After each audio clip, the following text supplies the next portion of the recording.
Olá, sejam bem-vindos novamente ao nosso módulo Pluralidade Cultural e Educação Étnico-Racial.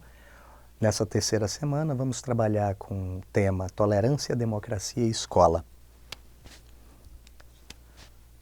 Para começar, eu trago uma questão a respeito do que seria tolerância, para que a gente possa começar o processo de construção de um conceito sobre essa palavra.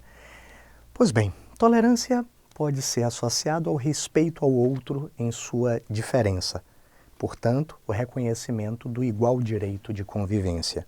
Essa é uma definição muito concisa, mas também muito clara a respeito do que seria isso que chamamos de tolerância. Pensando a respeito desse conceito, intolerância seria, portanto, a negação do outro, a hostilidade a esse outro, estranho e reconhecida pelo perigo que ele representa para o meu eu, que posso tornar-me a ser esse outro. Outra tradução dos preconceitos é a intolerância, e isso está nos parâmetros curriculares nacionais, tá certo? De 1997. Outra tradução dos preconceitos é a intolerância. Simplesmente não se aceita a diferença e tenta-se de toda forma censurá-la, silenciá-la. Finalmente, é preciso pensar na indiferença. O outro, por outro não ser do mesmo grupo, é ignorado e não merecedor da mesma ou da mínima solidariedade. Mas aí isso nos leva a um questionamento. A intolerância implica, portanto, no abandono de minhas verdades? Tornar-me tolerante ao outro e ao diferente significa abdicar daquilo que eu acredito, das minhas ideologias, das minhas referências, dos meus valores morais e éticos? Tá?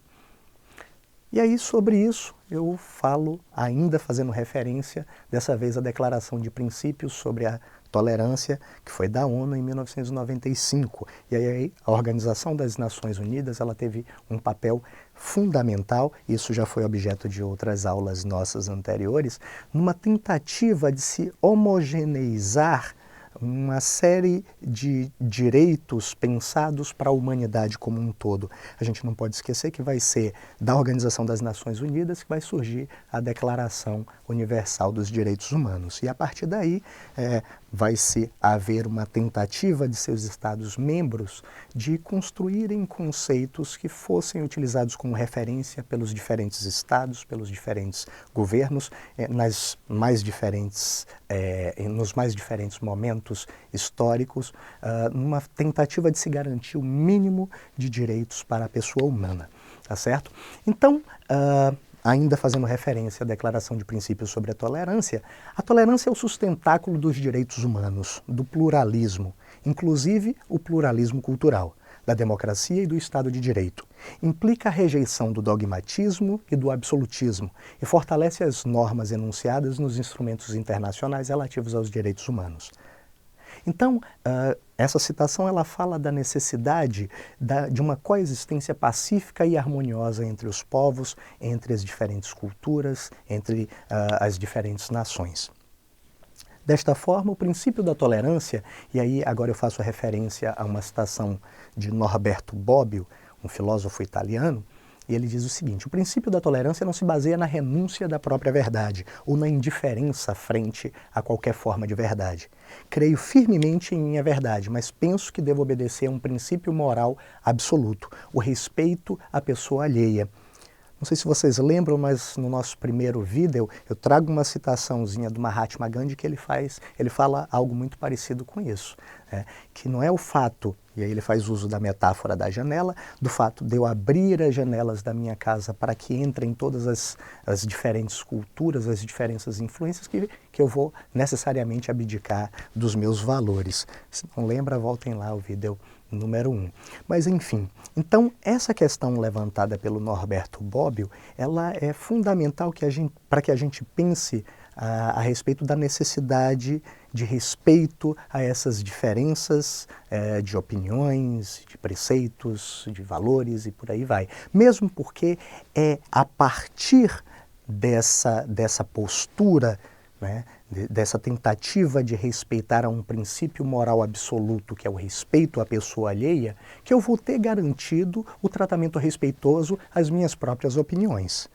Desta forma, liberdade de opinião e de expressão, ela é considerada um direito especial porque é um direito que nos garante outros direitos. Sem ela, a gente teria muitos outros direitos cerceados ou pelo menos limitados. Pois bem, então pensar o tema da tolerância nos nossos dias atuais faz com que precisemos pensar algumas outras questões, como, por exemplo, quais são as limitações do tema da tolerância com o Estado moderno de direito.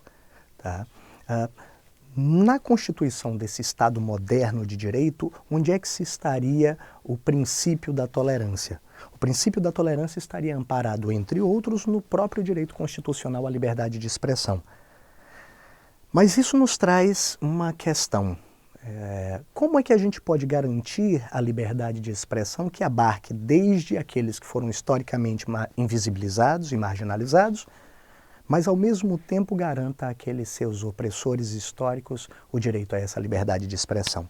Tá? Ou seja, como fazer com que a livre expressão de opiniões hostis, ou os ismos, o imperialismo enquanto imposição de um modelo de civilização, o nacionalismo da extrema-direita e as questões étnicas que são fruto desse nacionalismo, o fundamentalismo e, portanto, a questão religiosa, etc., não acabem com a própria democracia. Como garantir, dentro de um sistema democrático, a liberdade de expressão dos diferentes, mas não só dos diferentes, mas dos divergentes? Tá? Mas para a gente pensar a respeito disso, é interessante que a gente lembre sobre o surgimento da nossa própria democracia. Tá? A democracia moderna, ela é fruto do modelo de democracia grega. Tá?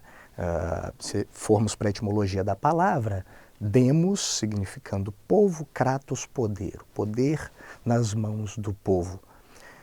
Assim, a democracia é o regime político no qual a soberania é exercida pelo povo. Pertence ao conjunto dos cidadãos que exercem o sufrágio universal. Claro que isso é dentro do nosso Estado moderno. No modelo antigo grego, a democracia ela era feita de forma direta, tá? Mas apenas entre aqueles que eram considerados cidadãos. E aí a gente precisa pensar e problematizar quem eram os cidadãos gregos. Para começar, só eram considerados cidadãos plenos os homens e, portanto, se colocava as mulheres à margem do processo de participação política. Mas não só isso, mas aqueles homens que fossem filhos da polis, ou seja, da cidade-estado grega em questão.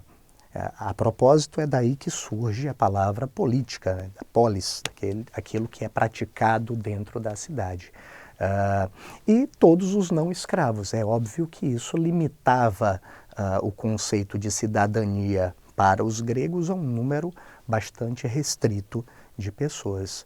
Hoje, a nossa cidadania plena ela é reconhecida para todo cidadão considerado cidadão brasileiro, e isso nos garante a participação ampla e restrita. Mas a gente vai falar um pouquinho a respeito do que é a Constituição, a nossa última Constituição, a Constituição de 1988, trata e traz a respeito disso um pouco mais à frente. Pois bem, e aí, já que a gente está falando de tolerância, e esse talvez seja um dos subtemas mais complexos no que se refere à tolerância, a questão da secularização do Estado, ou seja, da separação dos assuntos de Estado e, portanto, públicos, dos assuntos da Igreja, a gente poderia fazer um exercício de pensar como é que o Estado moderno ele foi constituído e como foi que ele lidou com essa questão das divergências religiosas. Tá? Então, se a gente pensar a constituição do Estado ocidental moderno, primeiro, ele subtraiu a influência de uma igreja em particular, dando igual status a todas. E aí ele termina atendendo ao princípio da tolerância. Tá? Se eu reconheço a possibilidade de interpretações e de credos religiosos os mais diferentes possíveis, eu exerço o princípio da tolerância. Mas, se por um lado ele subtrair a influência de uma igreja em particular, dando o status a todas elas. Por outro lado, ele nega a todas o direito de ingerir-se em questões de Estado, portanto, as questões civis, políticas e ou públicas, obedecendo o princípio da laicidade do Estado. Dessa forma, a democracia ela só é garantida enquanto o Estado continue sendo a única instância capaz de determinar aquilo que é ou não legítimo no espaço público. Está aí o motivo pelo qual é absolutamente perigoso, por exemplo, aceitarmos a existência de bancadas religiosas no parlamento, que é um lugar de construção do que é de interesse público e não privado. Está aí a raiz da discussão a respeito do que constitui a característica principal do credo religioso e o que faz com que nós associemos o credo religioso ao âmbito privado e não público. Tá? Então, ainda sobre o tema, eu gostaria de fazer um levantamento, mesmo que rápido, dada a nossa limitação de tempo. Então, se vamos falar do arcabouço legal sobre o princípio de tolerância no Estado brasileiro, é claro que a gente vai começar com a Constituição de 1988. A Constituição de 1988 foi apelidada como a Constituição Cidadã pelo Ulisses Guimarães, que foi o presidente da Assembleia Constituinte à época, porque ela contou com a participação dos diversos movimentos sociais na sua construção. Inclusive eu coloquei um linkzinho aí na página de vocês para que vocês assistam um documentário construído pelo Parlamento Brasileiro sobre o processo de construção dessa Constituição. Mas enfim, então ela é apelidada enquanto Constituição Cidadã exatamente porque ela contou com a participação da comunidade, da sociedade civil de uma forma bastante ampla e assegurada através dessas representações dos movimentos sociais, tá certo? E aí se a gente for pensar quais são os momentos, os espaços garantidos nesse arcabouço legal a esse exercício da tolerância, caberia destacar, por exemplo, o artigo 3º da Constituição, que diz: constituem objetivos fundamentais da República Federativa do Brasil, entre outros, promover o bem de todos, sem preconceitos de origem, raça, sexo, cor, idade e quaisquer outras formas de discriminação. No seu artigo 5º, ele diz o seguinte: todos são iguais perante a lei, sem distinção de qualquer natureza, garantindo-se aos brasileiros e aos estrangeiros residentes no país a inviolabilidade do direito à vida, à liberdade, à igualdade, à segurança e à propriedade. Finalmente, no artigo 205, a Constituição diz que a educação, direito de todos, e já que estamos falando especificamente da relação entre o tema tolerância e sala de aula, afinal de contas esse curso é destinado a professores da rede pública, a educação é direito de todos e dever do Estado e da família. A gente precisa pensar, e é claro, nós professores já há algum tempo sabemos dessa relação entre Estado e família na garantia da educação para todos, tá? Então, a educação, direito de todos e dever do Estado e da família será promovida e incentivada com a colaboração da sociedade, visando ao pleno desenvolvimento da pessoa, seu preparo para o exercício da cidadania e sua qualificação para o trabalho.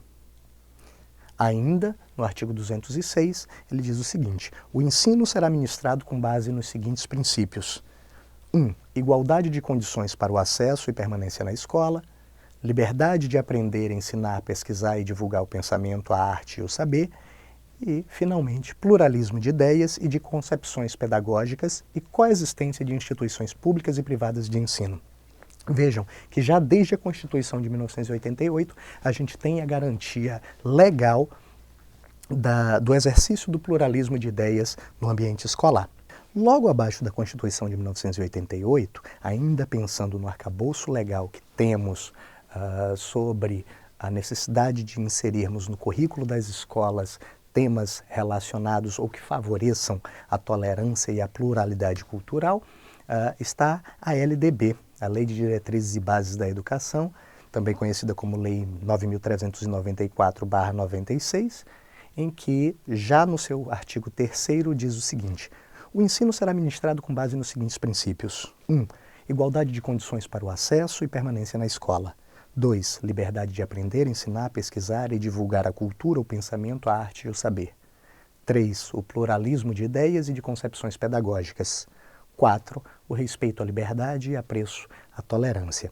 Então vejam que esses temas eles já estão previstos desde a Constituição de 88, passando pela LDB de 96 e finalmente chegando, a LDB ela vai sofrer algumas alterações no ano de 2003 e de 2006, através das leis sucessivamente 10.639 e 11.645. A 10.639, que vai inserir no currículo oficial a obrigatoriedade do estudo da história e cultura afro-brasileira, e a 11.645, que vai inserir no currículo a obrigatoriedade do estudo da história e cultura dos povos indígenas brasileiros. Vejam que vai ser exatamente por conta desse arcabouço legal que vocês, professores de matemática, vão ter inclusos no currículo de vocês a necessidade de componentes curriculares que debatam esses temas e a necessidade de uma formação de professores que ofereça a eles as condições para promoverem esses debates em sala de aula. Pois bem, sobre a Lei 10.639, ela vai alterar alguns dispositivos da LDB originalmente. Por exemplo, no artigo 26A, ela vai dizer o seguinte: nos estabelecimentos de ensino fundamental e médio, oficiais e particulares, torna-se obrigatório o ensino sobre história e cultura afro-brasileira. No seu parágrafo 1º, ela diz: o conteúdo programático a que se refere o caput desse artigo incluirá o estudo da história da África e dos africanos, a luta dos negros no Brasil, a cultura negra brasileira e o negro na formação da sociedade nacional, resgatando a contribuição do povo negro nas áreas social, econômica e política pertinentes à história do Brasil. O parágrafo seguinte ele traz uma observação muito interessante. Ele diz o seguinte: os conteúdos referentes à história e cultura afro-brasileira serão ministrados no âmbito de todo o currículo escolar, em especial nas áreas de educação artística e de literatura e história brasileiras. Mas vejam, em todo o currículo escolar, independente da disciplina, do componente ministrado, esses temas precisam ser abordados em sala de aula por todos os professores, pelo conjunto dos professores da escola. No artigo 79b vai dizer o seguinte: o calendário escolar incluirá o dia 20 de novembro como Dia Nacional da Consciência Negra. Finalmente, sobre a Lei 11.645, ela vai novamente propor uma alteração no artigo 26A, que vai passar a ter a seguinte escrita, a seguinte redação: nos estabelecimentos de ensino fundamental e de ensino médio, públicos e privados, torna-se obrigatório o estudo da história e cultura afro-brasileira e indígena. O conteúdo programático a que se refere esse artigo incluirá diversos aspectos da história e cultura que caracterizam a formação da população brasileira a partir desses dois grupos étnicos, tais como o estudo da história da África e dos africanos, a luta dos negros e dos povos indígenas do Brasil, a cultura negra e indígena brasileira e o negro e o índio na formação da sociedade nacional, resgatando as suas contribuições nas áreas social, econômica e política pertinentes à história do Brasil. Finalmente, no seu parágrafo 2º, ele novamente propõe uma alteração, dizendo que os conteúdos referentes à história e cultura afro-brasileira e dos povos indígenas, elas devem ser ministradas em todo o currículo escolar, em especial nas áreas de educação artística, literatura e história brasileiras, mas não exclusivamente.